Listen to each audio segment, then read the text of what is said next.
Hello, everybody, and welcome to episode 113 of Sports Speak. I'm Eddie Kalegi. And I'm Tim Moore. We got Rahill Jaiswal joining us today from the dorm at Syracuse. I know Syracuse is a pretty good football team this season. Maybe we'll touch on that at the end, but we got a lot to get to today. NFL 6 weeks through, NBA season just started, and baseball in the middle of the postseason push, in the championship series. And I told Tim last week, because I was afraid he was going to go on a Yankee rant, I was like, Tim, save it for this show, which is good because the Yankees now have a 2-0 deficit against the Astros. I do want to start with that. And as the non-Yankee fan, I'll try to give an unbiased perspective here. Now, the Yankees are down 2-0. I do not think all hope is lost because I think Garrett Cole is locked in this postseason. They'll be fine when he's on the mound at Yankee Stadium. And overall, I think those home games at Yankee Stadium are going to be difficult for Houston to win. The problem is the Astros have home field advantage in this series. And while this might be a controversial take, I just want to say this. Harrison Bader has been great in the postseason. He's had some huge home runs. Those games, though, I think the Yankees still would have won without those home runs. In some ways, right now, I'd still say the Yankees were hurt by that trade because if they had Jordan Montgomery the last 2 months of the season, I think they would have won a couple of more games, gotten that 1 seed. And in a series where I still think this could go 7 games and the home field team has the advantage, the Yankees not having 4 home games may really hurt them. But they're down 2-0. They haven't played terrible, but certainly haven't been great. But there's 2 things holding them back. Number 1 is the manager. Aaron Boone, I think if they lose, it's going to be just like 2017. He'll be out just like Joe Girardi. I mean, why are you talking about the roof being open as an excuse? Are you serious? That has just as much of effect as on one team as it does the other.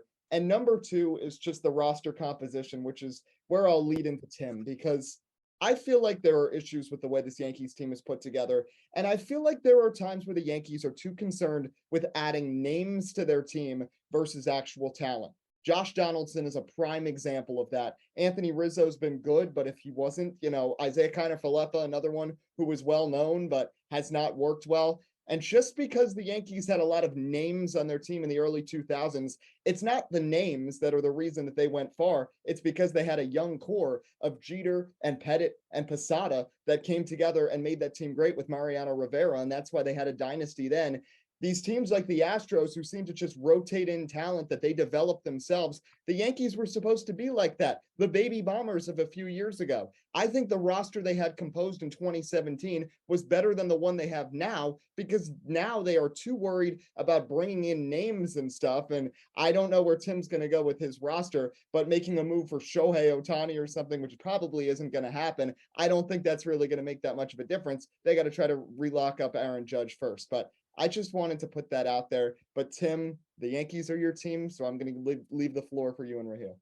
Well, first off, I'll say it like this, of course, and Rahill, you'll agree with me because we talked about this before the season even began. The Houston Astros are just simply better than the New York Yankees, and it's that easily put. Listen, I had no faith going into this team into this season. I want them to surprise me and prove me wrong that this team has the caliber of winning a World Series. But at the end of the day, it is absolute insanity, which is what drives me crazy between, and I'm not just going to blame Aaron Boone on this, but I'm also going to blame Brian Cashman, especially to the fact that you can't keep trying the same thing over and over and over again, expecting a different result when the result doesn't provide. The Yankees, all the way back, even during the era after the Yankees lost Derek Jeter, they turn around, they sign these old Grizzly veterans that had some success early on in their career. Josh Donaldson, a great example this season, where they bring in and they expect, oh, maybe he'll refine his glory. Maybe he'll turn around and be something decent to complement the lineup, and it turns out not exactly to be. Ichiro, another example of that. Granted, Ichiro is a very good player, but a great example of the Yankees as well doing that and not turning to any success. Now, yes, do the Yankees have a lot of young talent like Oswaldo Cabrera and Oswaldo Peraza? Absolutely. But, well, there we go. We're having a meltdown on the stand already. But I'll put it like this. How can you throw these kids into a critical series Now, Cabrera, a little bit different because he had some time to play in the big leagues before the transition to the postseason. But specifically, Oswaldo Peraza, to put him in a position to sit in a big situation when he didn't even have time in the regular season to get those opportunities. You didn't even put him on your roster in the ALDS. So why is it such a force to make him maybe start every day here in the ALCS? There's a direction where the Yankees are simply lost. And again, I'll put it like this: hitting. It's not even the pitching. I'm going to be honest with you. I went through a whole 2023 roster of what I think the New York Yankees should look like next season. And I'm going to be honest with you.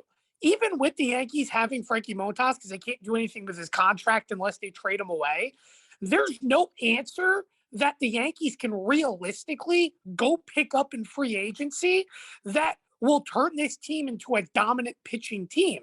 Yes, I understand Jacob deGrom's going to be a free agent, but at the end of the day, the Yankees are stacked with right-handed pitchers, and you're going to have to put up a boatload of money for Aaron Judge. Now, the one thing, and Rahill, I'll pass it to you before I even give the roster, is this.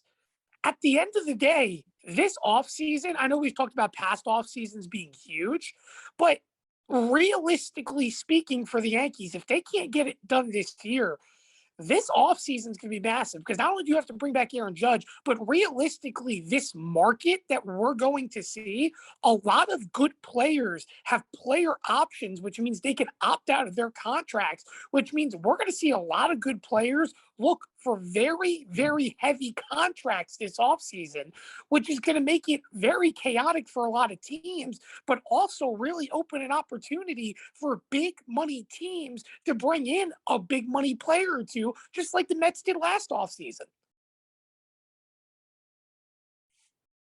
There, if they don't. Oh, there he is. You were. Am I good? Oh yeah, go ahead. Oh, okay. But if the Yankees don't re-sign Judge, this franchise, it's done. It is. This team without Aaron Judge is a below 500 team. I think we can all be completely honest here. You know, the first half of the year when there was that huge tear, they were like 60-20, was primarily because of Aaron Judge. He was on this ridiculous pace, and then as you see, when he goes into slumps, no one decides to do anything. And I love what Tim said with the rookies, and even with to the point of putting in Clark Schmidt. You didn't trust the guy all year. You sent him up and down.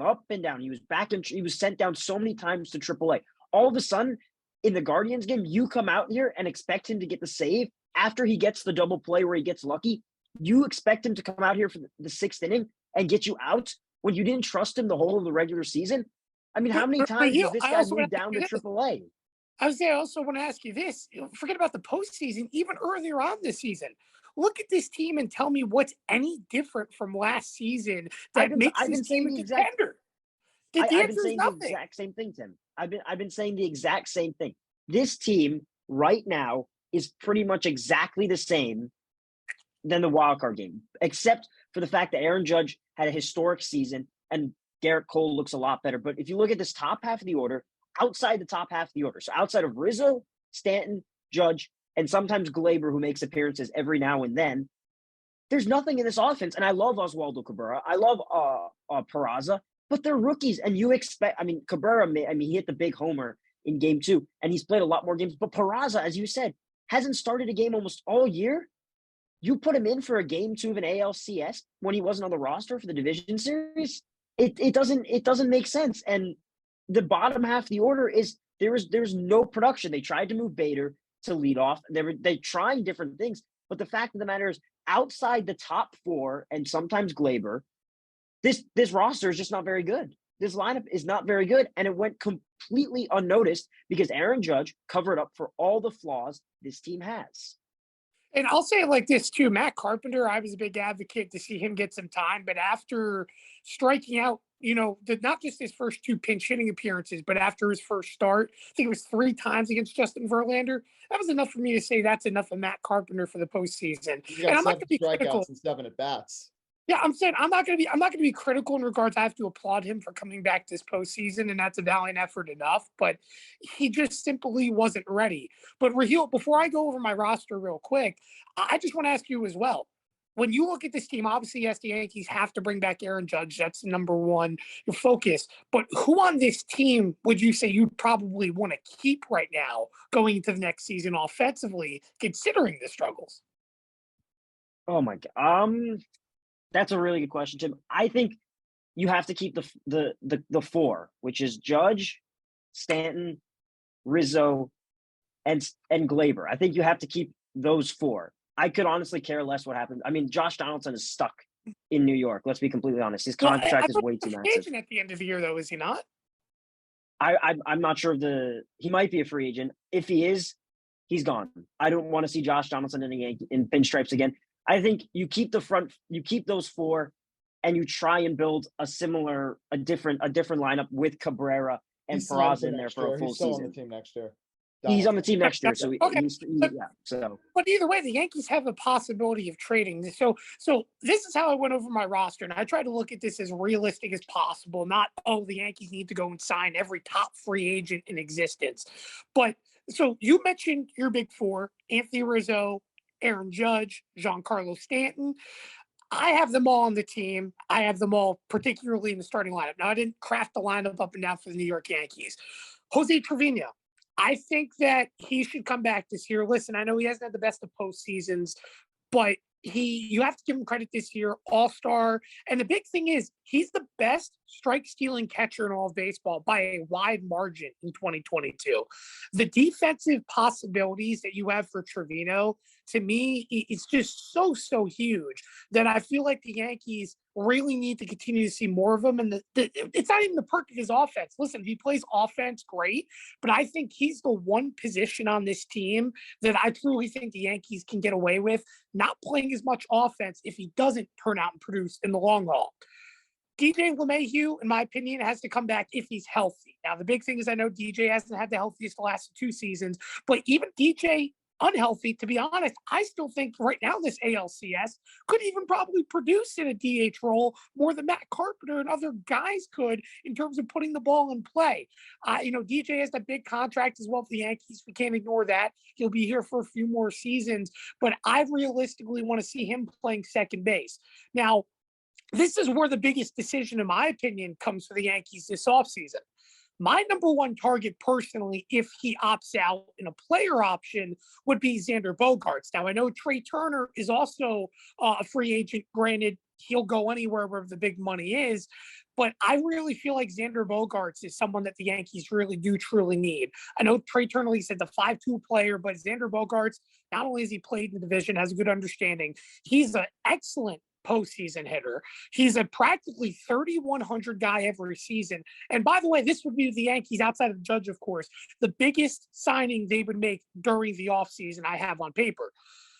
Which means, okay, Nolan Arenado could opt out. He could be a free agent. If the Yankees get Xander Bogaerts, obviously, no, I'm not going to be unrealistic saying, we're going to go get Nolan Arenado. That's where Oswaldo Peraza would fit in.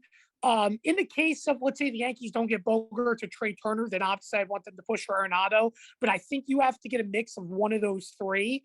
Peraza, like you said, though, I have a lot of faith in him. Now, my thing about Oswaldo Cabrera, very good, obviously, defensively. We know he can play shortstop. We know he's found himself to be useful. My one problem is that I find him to be so similar, and I don't mean by results, but so similar to finding himself on a roll like Tyler Wade. And it's unfortunate to say that, but because he's made himself so versatile while he could play every day, the fact of the matter is that I don't really see him playing a bigger role when the Yankees, as well, might add, have Anthony Volpe moving through the system, have Peraza, who, let's be honest, if he's not in the big leagues for the Yankees next year, he should be in AAA and it's that put. He can't sit on the bench every day. I think Cabrera, though, is in a little bit of a different situation, which, for the record, I have him on the roster, but on the bench. I have Harrison Bader staying with the Yankees. I think he should be the everyday center fielder. I don't think that's an argument like, say, Aaron Judge in right field. The other big signing I have for the Yankees, I want the Yankees to go get a veteran that can hit very well. He was hurt most of this season, but he's been on the enemy turf. Michael Brantley. Go pick up Michael Brantley. The Yankees missed out huge on potentially getting Brantley a few seasons ago, and it turned back around to bite him. He's not going to be that big of a contract. And let's be honest, who knows if he's going to end up landing back where he is. He can hit very well for average. And again, another very good postseason bat. You get him around $20 million even dollars a year, doesn't send the Yankees cap, truly, truly insane and over. And again, that's a big, big change for the offense. The one more signing I have offensively, listen, I'm tired of Kyle Higashioka. I understand he may not be the best, and he's a decent bench catcher defensively, but his bat has not been productive for 3 years. He only has the capability of getting extra base hits. So I think the Yankees should go get another very solid defensive catcher who can hit around the 200 mark. He averages about 80 games played a season, and he plays for Milwaukee. His name is Omar Narvaez. He'd be a very, very cheap contract because it doesn't seem like he's going to be going back to Milwaukee. And he'd be a perfect complement to Jose Trevino in terms of just playing some defense behind the plate. He's a left-hand hitter too, which is also another thing that I was thinking about with the Yankees in regards to trying to balance the lineup, since I know Aaron Boone loves to do that. So Navarez would be a huge perk. So as I mentioned, Oswaldo Cabrera on the bench, Gleyber Torres on the bench as well. He was a part of your big four, but I would like to point out Torres, because of his versatility, could play every day, just like how I see Aaron Hicks, unfortunately, being on the roster, playing a Brett Gardner role, because at the end of the day, the Yankees can't do anything with Aaron Hicks. They have to keep him in the contract. He's still here until 2027. We have no choice but to keep him on the roster. At least it's not as bad as Jacoby Ellsbury's situation, but it's what you got to do. So, obviously, two big money players, Brantley and Bogarts or Turner, whoever you get at that shortstop position, are my big additions offensively. Now, on the pitching end, I thought about it because the Yankees don't have much lefties. The true thing is, though, is that there's not really any good lefties outside of Clayton Kershaw that's a guaranteed free agent this offseason. I know that, and that's considering player options, opt in, opt out. But based upon what's available right now, I think the Yankees really keep their core of rotation of what they have, and then really try to trade, I'd say, around the deadline. Garrett Cole, of course, the ace. Luis Severino has really proven this season that he can be back to somewhat around his form, while he still could get a little bit better. The fact that he was able to stay mostly healthy in the big portions of this postseason has mattered a little bit to me. I know he got hurt at some point, but the fact that he was still able to pitch productively was huge. Nestor Cortez, listen, he needs to be on a long haul for the Yankees.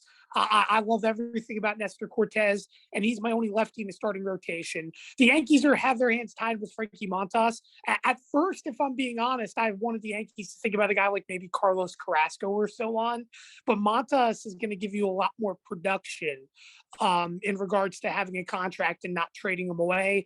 And this is where it can get interesting, because you could flip-flop. You could put Schmidt in the rotation if you want to, but I have Domingo Germán as the 5. The Yankees still have control over Domingo Germán, so that would be my 5. Ideally, the Yankees, their big loss would be Jameson Taillon, which, again, there could be a very productive pitcher for the Yankees, but at the end of the day, you have to let someone go, and Taillon's going to be that guy. So Clark Schmidt's going to be in the bullpen. Now, this is where I start to make a little bit of moves. Yankees keep Jonathan Loáisiga as well. Wandy Peralta, Scott Elfrost, and Clay Holmes. Obviously, Clay Holmes is going to be the Yankees closer. The first big signing would be, since the Yankees are not going to bring back Aroldis Chapman, and I hope to God they don't, I want them to go get Matt Strahm from Boston. Very solid left-hand pitcher, has a good mix of stuff. He could play some pivotal role in terms of left-hand bats and really in big spots for the Yankees. I feel that, again, the Yankees minimizing left-handed pitching could utilize him.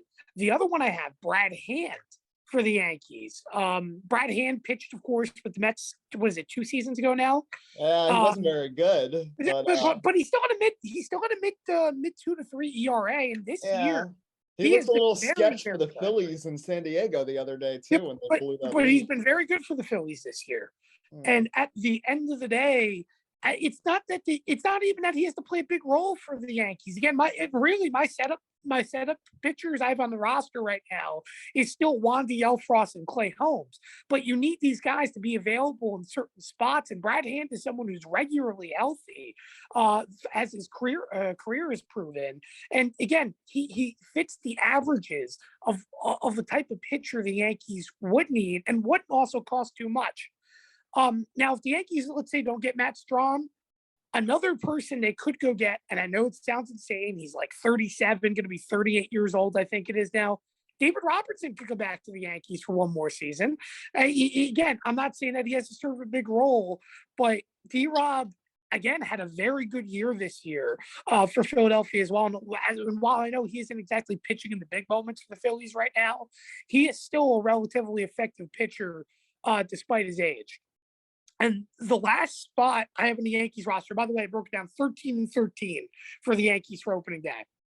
The last spot I have in the Yankees roster, I'm a little bit tied between because these are two players that really have no sense of direction for the Yankees. And honestly, are going to be two players I think that are going to end up being traded in the long haul. And that's Luis Gil and Devi Garcia. Both of them can't be on the roster. Only one of them can make it. But at the end of the day, of course, we know Devi Garcia's hype. What is it now? 3 seasons ago, it feels like, about how he's going to be a high touting prospect. Obviously, both of them ended up battling through injuries and so on this year. But one of these guys have to be on the big league club, and it's going to be out of the bullpen. And it's whoever really wins that battle, in my opinion. The Yankees really would ultimately slowly increase that bullpen. But again, in my opinion, even with all we've talked about the Yankees having such weak of a bullpen this year, it's not even how they've produced. It's how they've been utilized. And Aaron Boone simply just needs to learn how to use his weapons in a proper manner. So with that being said, I think the big change, and that goes back to my point of what this 23-man or 26-man roster is, they need offense. That's what they need at the end of the day. So that's why my focus on the Yankees, we're getting two particular ones, a shortstop edition or a third base edition in Michael Brantley. I like it. It's my thing with it's just difficult because as much as we like to hate on the Astros, they are run very well despite the turmoil in the front office.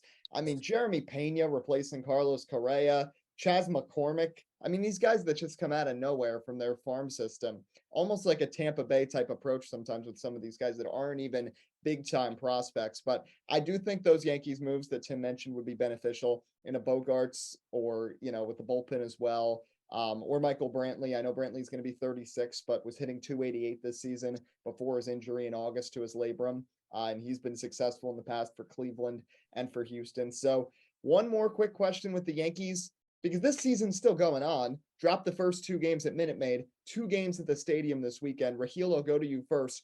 Do you think the Yankees still have a chance? And in the end, what's your prediction for the end of the series? I'm not going to say all hope is lost because I can see them winning games 3 and 4 with Garrett Cole and Nestor Cortez.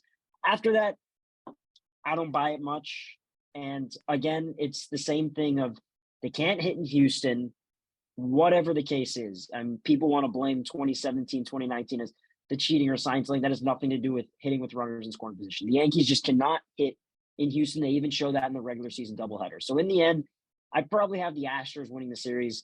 Probably in 6 games. I think Houston is more than capable of stealing a game in the Bronx because they've done it. 2019, they stole 2 in the Bronx. So I see the Astros winning in 6 probably. I don't think they get to a 7th game, but again, that's kind of in line with my prediction at the start of the series. I said the Astros would probably win in 5 or 6. So that's where I'm at with this series. Yeah, but here's my thing about that is that at the end of the day right now, while I do believe the Yankees could win a game or 2 at home, my thing is the fact that the Yankees are getting hit around by not even Houston's best players right now. Alvarez hasn't done much in this series. Altuve is still 0-4, although he should have had a hit yesterday off that spectacular double play like Gleyber Torres. But at the end of the day, And I know Alex Bregman hit the 3-run home run, but throughout not just this series, but the postseason, it's been, again, complementary players for Houston that have really stepped up, along with their very, very good pitching. And at the end of the day, again, if I'm being honest, the Yankees are just simply being outmatched. They're, Houston, I really honestly think, sweeps the Yankees. And I know the Yankees are going on home, but the situation, in my opinion, isn't going to change for the Yankees. They're going to start someone else. Matt Carpenter won't get playing time, but who knows? They may not play Peraza. It's probably going to be IKF. The Yankees are the most unstable 100-win team I've ever seen in the postseason in regards to they don't know who they're going to start or play in any given moment. And if they can't hit with runners in scoring position, no matter who they're facing, they're not going to do anything, in my opinion, regardless if they're home or away. So again, I just don't see the Yankee situation changing anytime soon. Again, could they win a game? Absolutely, but I just don't see them winning more than one game at home. So I've got it going 6. I think the Yankees are going to win at least the one with Garrett Cole, and I think they'll steal one more, but Houston's going to win this. Let's turn quickly to the NLCS. It's been back and forth so far. I mean, I already had my big diatribe about the Mets, but you know what? I'm happy. The Mets lost, but all the other good teams in the National League are coming down with us, so it's not as embarrassing. The Phillies, yeah, they can clown on the Mets next year, but they can clown on the Braves too. And guess what? The Mets played against, at least I thought, was a better team in San Diego. The Phillies have gone on one heck of a run here lately. I cannot believe the Philadelphia Phillies are 3 wins away from going to the World Series in 2022. And they did steal one at Petco Park. It's even 1-1 right now. I'll go to Rahill first. Where do you see this series heading? I've got the Padres. I think the Padres can pull it out. I don't know what it is. The Padres have caught fire all of a sudden. I think their pitching depth is a little deeper than Philadelphia, so I think that's what's going to carry him. Josh Hader's looked really good out the bullpen, and I think the Game 2 comeback the other day was really, I think, maybe the big momentum shifter in this series. So I actually see the Padres pulling it out in probably 6 or 7 games. I think they do it back at home, but I got the Padres. Just quickly from my end too, it's just so impressive that the Phillies pitching has come together. I know Game 2 was not good, and Aaron Nola did not pitch his best, and Brad Hand kind of blew it after that, along with Bailey Falter. But the Phillies' rotation has just been so much improved, and their bullpen from the past couple of years, which really cost them and was the reason they would finish 500 each and every year. Zach Wheeler's really turned into a great pitcher, which is why I get very mad at the Mets. I don't understand why Met fans start booing Zach Wheeler. Zach Wheeler never got an offer after the 2019 season from the Mets. He cleaned out his locker, he left, and they never reached out to him. So he signed with the Phillies. So people shouldn't be mad at him about that. They should be mad at the Wilpons for deciding to sign Rick Porcello for Zach Wheeler. But I digress with that. But overall, Wheeler's looked good. Nola, with the exception of Game 2, has looked great this series, and Ranger Suarez has looked good too. But I've got San Diego in the end pulling this out. I think it's going to go 7. I could see this series going 7 games, but I think San Diego, the high-end talent's going to bail them out. I think Juan Soto and Manny Machado having that playoff experience is going to help them out eventually. And for once, AJ Preller's bold moves are actually going to work. So Tim, how about you? I don't know. I really don't know. I think this series is going to go all 7 games, in my opinion. And listen, I think that we're going to see an upset yet again. And I really think we're going to see the Philadelphia Phillies in a World Series. And I hate to say it, everyone knows how much I hate Philadelphia. But at the end of the day, I think this team has the capability of putting the element of surprise. And listen, I know San Diego is a very good pitching staff, and in regards to getting big production as well, they made the biggest moves during the trade deadline as well, and it'd be upsetting for them if they don't go on to win a World Series. But I just feel like Philadelphia has really dug themselves into games. Let's be honest, we all thought during the end of the regular season this team was just going to fade away, and they kept on digging and digging and digging. And I just feel like they're playing their best baseball right now when it really does matter. I'm not saying they're going to win a World Series. I still think Houston's going to go on to dominate the World Series. But I think Philadelphia surprises everyone and wins this in 7. Yeah, I could see that happening, but we'll leave it at that for now with the MLB. A little more than 10 minutes left on the show, so we're going to go to rapid fire. Exactly 10 minutes now. NFL, NBA going to go a little back and forth. I've heard a lot from Tim. First of all, I'll say it again. Tim was right. Tim was right. The Giants are 5-1 right now. Tim said that 3 teams from the NFC East would win at least 10 games. The Giants, the Eagles, and Cowboys. And guess what? They're all 4-2 or better, and the Cowboys are getting Dak back. So Tim was 100% right. So Rahill, you're a Giants fan too. How impressed are you with them with this 5-1 start, and how sustainable do you think this is through the rest of the season? I don't know how they're doing it.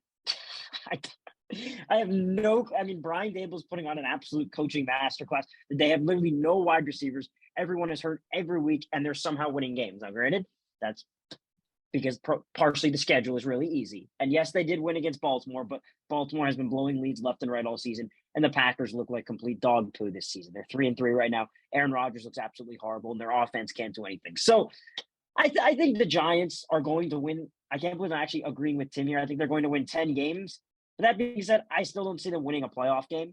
I still do not believe in Daniel Jones. He hasn't had some good games, granted, I'll give you that. But I think there's just not enough talent on this team. I think if they can go out in the offseason, try and get another impact wide receiver, one who doesn't drop the ball, and, a couple shore up that offensive line, they can be definitely good in the future. But I don't see them winning a playoff game. But I do see if the Giants do not reach 10 wins from here, it is going to be a huge disappointment. It'll probably be the biggest disappointment they've had in a long time because their schedule down the road is pretty easy. They pretty much played outside of the Cowboys and Eagles coming up. They played their 3 toughest teams: the Ravens, the Titans, and the Packers. As I said, they play a team this Sunday that's played arguably 3 horrific games after the first 2 to open up the year. Trevor Lawrence has only thrown 1 touchdown. I think it is over his last 4 games now to this point. So it's going to be a real strong defensive affair. And I'll just add on to this real quick in regards to, I know the Giants beat the Ravens on Sunday, but I still really want Lamar Jackson as the quarterback. I don't care how much he struggled. I love Daniel Jones, don't get me wrong. I love the adversity he's battled through this season to show how much of a baller he is, as they say on the field. But I still want Lamar Jackson as the quarterback next year. But, of course, he'll probably get a franchise tag put on him, and that won't happen. But that's who I want at least to be our quarterback in the future. Now, something I do have to say, obviously, the Philadelphia Eagles are 6-0, still the only undefeated team in the NFL. All the Cowboys fans all week were all like, oh, Cooper Rush this, Cooper Rush that, Skip Bayless, oh, he's the greatest backup quarterback of all time. He throws 3 picks on Sunday Night Football, goes into the environment. Meek Mill is there. Jill Biden is in attendance. James Harden, Mike Trout, they're all there, and the Eagles are 6-0. So I'm pretty happy right now. Like I said at the beginning of the season, they're going to lose one of the matchups with the Giants. I just no matter how good the Giants were going to be, that's just going to happen. But do you guys play the Jets this year?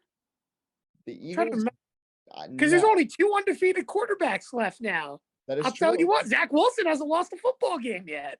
New York football. It's sensational. But what's not good, and Rahill, you touched on it, Green Bay. And the same goes for Tampa Bay. They're both 3-3 right now. Neither offense is looking that good. And to be completely honest, while the things around them aren't working, Tom Brady and Aaron Rodgers for the first time this year, in my opinion, look old. They don't look like they're as mobile. Aaron Rodgers does not have any weapons. Tom Brady does. Tom Brady is just yelling at his offensive line that they're not protecting him. But Brady really hasn't been able to move in the pocket as much as he used to. I think it's finally catching up to him. The divorce, we thought he was going to have the big divorce game against the Falcons, and they almost lost it. So 3-3 for both of those teams. Rahill, which one are you more concerned about? Green Bay. And ideally, just because I don't believe in Aaron Rodgers that much more than I do Tom Brady. Look, I understand the Buccaneers are, Tom Brady's getting older, and he actually looks like he's getting older, but they still have a much better, as far as talent goes, on the offensive side of the ball. They still have Mike Evans. They still have Chris Godwin. They still have Leonard Fournette, who is a little heavier, but he can still do some damage on the ground. Meanwhile, if you look at Green Bay, where are the receivers? Besides now that Devontae Adams is gone, they're relying on they're like Christian Watkins, Sammy Watkins, who's on the IL, Romeo Dobbs. They're relying on rookies that don't have the same rapport and chemistry with Aaron Rodgers. And Rodgers looks a lot worse. You can see LaFleur, he's pressing. They're starting to press as a team. And I just don't believe in Rodgers' leadership or any of that. And the defense has looked worse than advertised. The second half they played against the New York Giants was dreadful, and they couldn't get any stops down the stretch against the New York Jets. So I'm more concerned with the Green Bay Packers than the Tampa Bay Buccaneers. And it's not just that for the Packers as well. I just want to point this out. Matt LaFleur literally said at a press conference. I don't know. Yeah. He said that he wanted to give Aaron Jones more touches, and he proceeds to give A.J. Dillon the ball more than Aaron Jones and give him more playing time. It makes no sense to me at all in what's going on in Green Bay. And I'll say for this, for Aaron Rodgers, at least, or I should say for Tom Brady's at least still throwing for nearly 300 passing yards a week. They're just not executing in the red zone. That's the pure difference for Tampa Bay right now. Yeah, and also just quickly, Aaron Jones not getting these touches. Both of my money fantasy leagues, Aaron Jones is one of my running backs in both of them. So Matt LaFleur, you are costing the Kalegi fund valuable dollars right now by not giving the ball to Aaron Jones. Give the ball to Aaron Jones. Stop having Aaron Rodgers throw the ball to receivers who can't make catches and A.J. Dillon, who's just going to power the ball for 2 yards. Give it to Aaron Jones. He's multidimensional. Please. Anyway, let's both in my money league. I've got Rodgers and Aaron Jones. Oh, wow. You know what? And by the way, let me just say this too. I'm going to say it when Zoe's on. I saved her by giving her Jared Goff because aside from the game against New England, Jared Goff has been getting her better points than Aaron Rodgers as a quarterback. So she better be thanking me for that because her team is doing much better in the SportsSpeak Fantasy League. You can follow our Twitter at SportsSpeak Live. I'll be putting some stats about the Fantasy League in the next couple of days. 3 minutes. Let's go quickly to the NBA. I'm wearing my Brooklyn Nets shirt. Wednesday night was not pretty. They still have major concerns here. Blowout loss to the Pelicans. Now, let's not forget Kyrie's debut. They also lost in bad fashion. The first game of the Big Three, they lost. Opening night last year, they lost. But, I mean, Jonas Valanciunas, Herb Jones, Zion, they all had their way inside because the Nets don't have any bigs besides Nick Claxton. And Claxton is really a stretch 4. He's not a 5. And that's going to be the problem. If the Nets can't rebound the ball, it does not matter how many points Kyrie Irving or Kevin Durant can get. And oh, by the way, Ben Simmons, I don't care if you were too excited before the game. You can't be fouling out. You can't be at 5 fouls a minute into the third quarter. And one more thing, Kyrie saying to the fans before the game, we need you here every night. Kyrie, we need you here every night. So hopefully we can have him and Durant on the court all season. Joe Harris is going to be back making his season debut tonight, but I'm a little frustrated with the Brooklyn Nets. But Rahill, one quick question for you. Lakers, they're 0-2. We had our preview last week. I said I thought the Lakers were going to be better than they were last year. Russell Westbrook went 0 for 11 last night. They somehow kept it close with the Clippers into the fourth quarter. Do you think this team can improve at all from last season? Why are we talking about the Lakers? I don't know. It's fun. No.